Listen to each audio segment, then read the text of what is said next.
Hello coders, and welcome to How to Fix. In today's video, we'll be focusing on a new bug that you might find challenging to solve. So without further ado, let's dive into today's bug.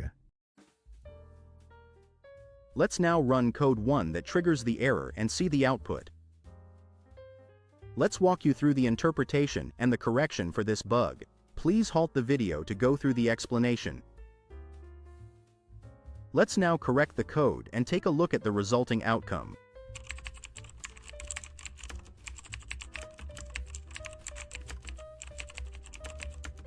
And there you have it. The code executes flawlessly and our output matches our expectations.